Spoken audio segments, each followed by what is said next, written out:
Hello, teachers, and welcome back to Teachers Help Teachers. I'm your host, Esther Yun, and at this point, Lee, I'm calling you my co-host, not my guest host. Lee Kessner joins us in our third part of the Mastery Learning series. And today, Lee and I are here to talk about learning targets. So, learning targets, Lee, what is that for those of us who might have heard of it but aren't too sure? Well, for me, I think of a learning target as a way that students can understand what it is that they're supposed to be achieving. It's a way for them to understand their goals, because if they don't understand it, how can we ask them to do it? Yeah. So that's really what a learning target represents for me. Yeah, it says that learning targets are concrete goals written in student-friendly language, like you mentioned, that clearly describes what students will learn and be able to do by the end of a class or a unit, project, or even a course. So they usually begin with an I can statement and are posted in a classroom. Would you agree with this definition of a learning target? I would, and I like that they begin with the I can statement. They don't have to, but they usually do, because I think it puts a positive spin on it. It's saying, yeah, I can accomplish this. I'm able to do it, and I like, that it gives them that sense of accomplishment. Yeah, I've done it, Yeah. and so I like that. Yeah, exactly. So learning targets, Lee, it starts with our standards, don't they? Mm-hmm. And so my question though is, how specific should a learning target be? If it's too generic, I don't think it's helpful to the student. And if it's too specific, that too could be a problem because it holds them back to their learning and the way they think and the way they would approach the task. So could you help me develop a learning target for math, for example? I looked, it's interesting, LAUSD, the school that you and I work, the district that you and I work for, on their DOI website, there are learning targets for for our standards in language arts and in math. And when I looked at it closely, though, I had a problem with especially the math learning targets, only because I felt that they were too generic. Here's what I mean. So I saw I saw the standard, and next to it was the learning target, and it says, I can represent and solve problems involving addition and subtraction for OA standard 1, standard OA 1. And that learning target sounded too generic. If I were a student and it says I can represent and solve problems involving addition and subtraction, well, what does that really mean? I didn't think it communicated that learning target well. I didn't think so. Do you see my point? Yes. Mm-hmm. Yeah. So, Lee, will you help me with revising it? So here's that standard, that OA standard that I was referring to.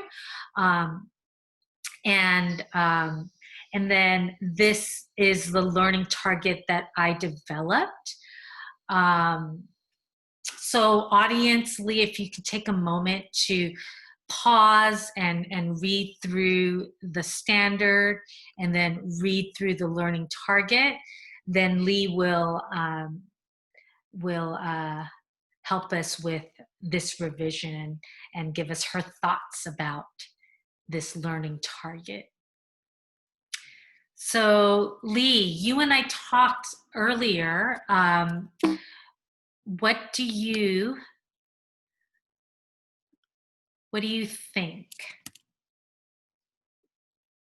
about that learning target? So we're on the original learning target. So my thought. This is the, oh, you do want to talk about the original learning target. So no, because so the original learning target. Yeah. What they had on as the standard, was that their original learning target? Yes, I'll read it once again. I can represent and solve problems involving addition and subtraction. That's Okay. the original learning target. And I felt like it needed a revision. And so will you give me some feedback and thoughts about my revision here? Yes. All right. So I agree with you on the original learning target. It's very broad, and so I think part of what what's helpful to students, yes, is to make it narrow enough so that the students really know what they're supposed to be learning and accomplishing, but yet still being able to accomplish what you want them to, which falls within the standard, right? And so when I look at so this revised learning target, which says I can add and subtract within 20 with the unknown in all positions, and then an additional sentence that says I can use a variety of strategies to show my thinking. So what I would want to do is perhaps to combine those two I can statements and make them one. Okay. So I would take out the I can of the second sentence, and in all positions using a variety of strategies. Now, you want to, when you say the words variety of strategies, again, now you're making that be very, very broad. And you might want to narrow the strategies down to strategies taught, or applicable strategies, which might, you then go back to the standard. And so you'd say using drawings, objects, or you can say manipulatives, and numeric equations with symbols, or with math symbols. Because again, if you say symbols to them, they might want to put an emoji in there, so we really want to direct them in the right place, but know that they should be using applicable strategies. So let's take a look at my revision. So, I didn't like the first learning target, so I changed it, and then I got some really good feedback from my colleague Lee here, and now it says I can add and subtract within 20 with the unknown in all positions using drawings, objects, and numeric equations to show my thinking. I want to say also and or, because in the standard, if you go back to it, right, it does say objects, drawings, and equations. So I'm going to take away the or and put in the and. All right, Lee, thank you. That was very, very helpful. And going to the division of instruction, LAUSD published the steps that might be involved in the process of creating learning targets. And so I'll just summarize some points here. Do you think that this learning target is content specific to what the student should master? I would say so, right? And it does reflect our standards there. Would you say that it's a feasible, well, it says here, have a feasible number of learning targets so that the students, parents, and yourself can keep track of student progress. A recommendation was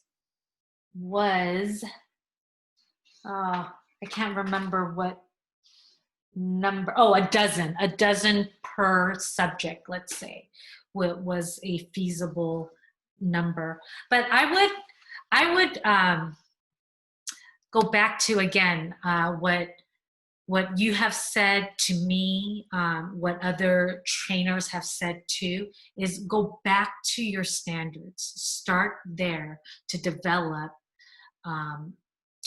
learning targets. Mm-hmm. Any more last thoughts, final thoughts about learning targets? I would also just add that so when they say that have some, a feasible number of learning targets, so in many ways, or in every way actually, it really entails mapping out your curriculum and saying, in this grading period, we're going to cover standard this, that, and the other thing, whatever the 12 or 10 or whatever it may be. And so you sort of can make yourself a checklist of, yep, my students did accomplish that, or this student accomplished it but this student didn't.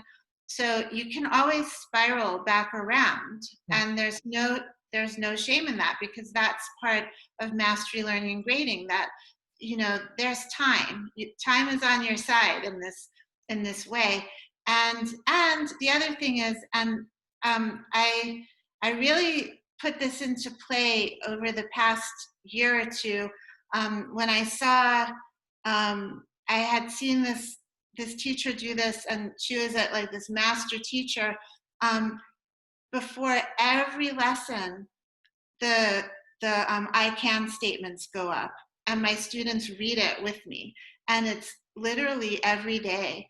It's, I can do this, and I tell my students, this is what you're going to learn, this is what I'm supposed to teach you, and my job is to teach it to you, and if I'm not teaching it to you in a way that you can learn it, you have to let me know.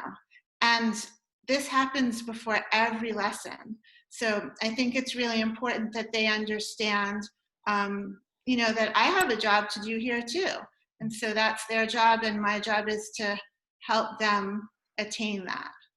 And I think it's a great way to wrap up the lesson too, of going back to the learning target, reading it, and then wrapping it up with final thoughts of, how did you, in our math lesson, how did you add and subtract, showing, drawing, showing your thinking through drawing, manipulatives, and equations. So it's a great way to start, and it's a great way to finish each lesson. And that's our episode about learning targets. Thank you, Lee, for your time and your suggestions to me on developing a learning target. I think I have a better idea of developing them now. And teachers, I hope you found it helpful too. And I'll see you again on the next episode for Teachers Help Teachers. Goodbye.